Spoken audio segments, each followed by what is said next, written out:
Hello， 大家好啊！我係多元化黃師傅啊。咁今集咧，大家嚟呢個啟德嘅公屋啦。咁呢個單位咧就380尺嘅，咁啊主要做咗2間房啦。好，咁我哋由門口開始講起先。咁入到門口呢個位咧，我哋做咗個坐墊嘅，咁啊同埋啲條子板啦。咁呢個位置啦，啲條子板咧，我哋會做咗一個掛鈎嘅形式嘅，咁就可以掛翻啲日常用品啊嗰啲咁樣嘅。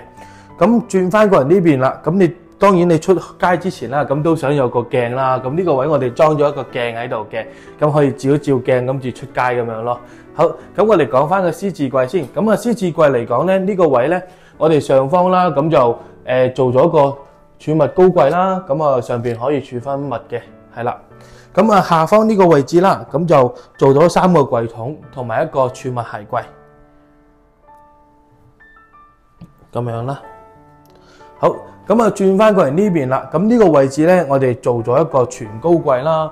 咁啊可以方便咧戶主擺翻啲長嘅嘢咁樣咯。咁啊呢啲層板咧全部活動式嘅，咁可以拆咗佢啦。咁啊可以運用翻咯。咁呢個位置都走通咗嘅，咁啊連貫咗佢嘅。咁啊使用方式咧就會比較靈活少少。我哋睇翻上面啦。咁其實打開之後咧有2個活動嘅層板嘅，咁可以方便你哋擺嘢咁樣咯。好，咁啊轉翻過嚟廚房先。咁啊講翻廚房個門口位置。廚房門口位置咧，呢個位咧就係擺雪櫃啦。咁因為呢啲位置全部係一個出入口位置啊，所以我哋會做翻啲弧形嘅設計啦。咁有啲客戶咧都中意喺呢個上邊咧會加咗一個儲物吊櫃咁樣嘅。咁今次我哋都有做到儲物吊櫃啦。咁就算加落去咧，都唔會話好壓迫咁樣咯。好，咁我哋依家嚟講翻廚房個位置啦。咁廚房位置啦，我哋做咗一個白色嘅吊櫃啦，同埋一個木色嘅地櫃咁樣嘅。咁因為佢係一個公屋啦，咁我哋所以保留翻地磚啊，同埋本身嘅牆身嘅瓷磚嘅。咁就唯獨喺呢個吊櫃同埋地櫃之間咧，我哋加咗一個不鏽鋼板啦，咁令到佢咧做起上嚟咧就比較光猛啊，同埋靚少少咁樣嘅。咁包括今次咧，我哋多數嘅廚房櫃咧都會加翻啲 LED 滲光啦，咁出到嚟效果咧都好靚啦咁樣。好，咁我哋嚟講翻呢個台面先。台面咧，我哋今次做咗上下級嘅。咁因為點解咁講咧？因為好多客戶咧揾我哋咧都偏向咧想做啲高低級啦，因為佢呢個位咧想煮餸嗰方面咧，咁啊煮嘢方面咧就比較矮少少咧，做煮嘢就會舒服少少嘅，係啦。咁呢個位置，咁呢個位咧，我哋都做翻啲櫃桶啦，係啦，儲物櫃桶啦，咁啊做咗3個儲物櫃桶嘅。咁啊轉翻過嚟呢邊位置啦，咁我哋都考慮過啦，咁就想有一個位咧做啲拉籃咧，擺翻啲調味料啊咁樣嘅，咁啊可以擺好多啦呢個位置。咁呢個位咧就會擺洗衣機嘅，咁啊將來呢啲位置做翻啲電位啊，俾佢擺啲電器咁樣咯，係啦。咁啊包括呢個廚房嘅天花咧，我哋都做咗一個假天花嘅。好，咁我哋講翻廁所範圍先。好，咁我哋入到嚟廁所呢個位置啦。咁啊，廁所個位置我哋都係保留翻啲原有嘅牆身瓷磚啊，同埋地磚嘅。咁主要呢個廁所個範圍咧，我哋做咗個地櫃啦，咁同埋一個儲物鏡櫃咁樣嘅。咁啊，呢個位置其實你會見到有個木殼㗎喎，因為今次咧呢個木殼比較高身啦，所以我哋用翻地櫃嘅木材料啦，咁就包住嗰條水喉啦，咁就可以做埋嗰個電掣啦。咁樣咯，因為佢本身原裝有條水喉喺呢度落嚟㗎，咁我哋可以包住佢咁樣咯。咁啊講翻下邊啦，下邊呢個位置咧，本身佢有個去水喉啦，咁去走啦，咁我哋呢個位就用咗不鏽鋼去做一個修飾啦。咁到時呢個面咧都可以擺下啲日常用品咁樣嘅，係啦。咁啊呢個位置有少少唔同喎，呢個背面咧，我哋都會增加啲雲石嘅效果啊，令到佢成個櫃咧成為一整體咁樣嘅。咁我哋嚟到客廳呢個位置啦，咁呢個位置咧，將來咧戶主可以擺一個活動式嘅飯台啦，咁啊需要嗰時就打開咯。咁啊嚟到呢個幅牆呢個位，咁啊呢個位咧就係一個電視牆嚟嘅，係啦，咁啊做咗一個玻璃嘅吊櫃啦。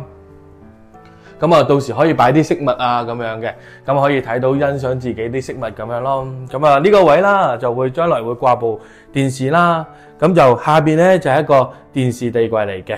咁呢個位咧其實都係全部係揭門噶啦，咁就方非常之大嘅儲物櫃咁樣嘅。咁啊包括呢個位置，其實你坐喺呢個 sofa 咧睇部電視咧，其實都好舒適噶。咁啊成個空間都好大咁樣咯。好，咁我哋嚟到呢個窗邊呢個位置啦。咁其實呢個位置咧就係一間女房嚟嘅。咁啊係一個開放式嘅女房啦。咁呢個位咧其實我哋做咗一個好大嘅活動趟門啦。係啦，佢係一個緩衝式嘅。咁啊其實一個玻璃做翻啲清玻璃啦，咁佢個感官上咧就會好大咁樣咯。咁其實咧將來咧業主會自己咧就裝翻啲窗簾啦，咁佢有需要嗰時可以拉過嚟咧，就變咗一個房間咁樣咯。咁呢個咧，因為佢本身阿囡囡咧比較中意粉紅色啊，所以今次嘅設計咧個布板啊，連埋嗰個櫃啊，我哋都用翻啲粉紅色嘅設計。但係咧，我哋又唔想話太粉喎，所以我哋加咗少少白色嘅元素落去啦。咁其實出嚟嘅效果咧都會好靚咯。咁我哋都會喺啲櫃嗰度咧，都會做啲弧形嘅設計，咁啊令到佢有少少點綴咁樣咯。咁包括呢個位置，咁其實呢個位置咧係攞嚟做咩嘅咧？咁啊主要擺啲玩具嘅，咁啊因為小朋友仲細啦，所以呢個位置啦，我哋都會擺翻啲玩具嘅中空位置俾佢嘅，係啦。咁啊呢個位置係一張3尺床啦，咁啊呢個會擺一個活動式嘅床頭櫃啦，咁樣咯。好，咁我哋講翻主人房先。咁啊，主人房咧，我哋俾你睇睇先。呢個位置啦，我哋都係做咗一個比較大嘅門板啦，同埋門頭頂咁樣嘅。咁啊，出嚟嘅效果咧，你會覺得呢個門口咧會好闊，同埋好舒服，係啦，出嚟效果都好靚。咁啊，打開個門口啦。咁呢個位置，因為本身個戶主好多儲物啊，所以我哋呢個位置咧，我哋都做咗個吊櫃嘅，係啦。咁啊，入到嚟呢個位。主人房呢個位置咧，做咗一張5尺嘅油壓床啦。咁呢啲位置咧，我哋都會做翻啲櫃桶俾佢嘅。咁呢個位置都會有3個櫃桶咯。咁啊，轉翻過嚟呢個位。咁今次咧個床頭咧，我哋做咗少少弧形嘅設計啊，係啦。咁啊呢個位啦都有少少弧形嘅設計嘅，係啦。咁呢個床頭櫃咧，咁啊做咗2個床頭櫃啦。咁有時咧，咁我按應翻戶主嘅需要啦，我哋都會加翻啲鎖俾佢嘅。好，轉翻過嚟床呢邊。床呢邊咧，呢個位咧，咁我哋想保留呢個窗啊，咁啊因為兩邊窗咧，咁啊入到嚟個陽光咧比較闊少少咯，係嘛？係咪燈光方面咧就會舒服啲？咁呢個位咧，我哋呢個位置咧就做咗2格中空嘅位嘅，咁可以擺翻啲飾物啊，或者日常用品咁樣啦。咁呢個位置啦，咁啊做咗2個儲物衣櫃啦，就可以掛衫咁樣咯，係啦。咁啊包括上方啦，咁係一個儲物吊櫃嚟嘅。咁啊下邊呢個位置，因為好多客戶咧比較擔心咧，就係呢個位置嘅運用啦。其實呢個位置我哋都會用翻噶，可以用翻咁樣咯。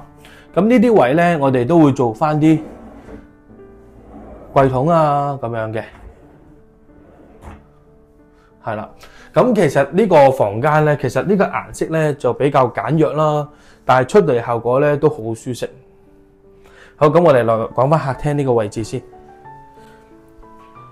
咁你其實由主人房行出嚟啦，成個客廳嘅感官非常之大，係啦。雖然佢係300幾尺，但係做出嚟嘅效果咧好舒適。咁嗱，咁呢集咧呢個啟德嘅公屋啦，就講到呢度。如果將來需要裝修嘅你咧，記得揾我哋多元化黃師傅啊！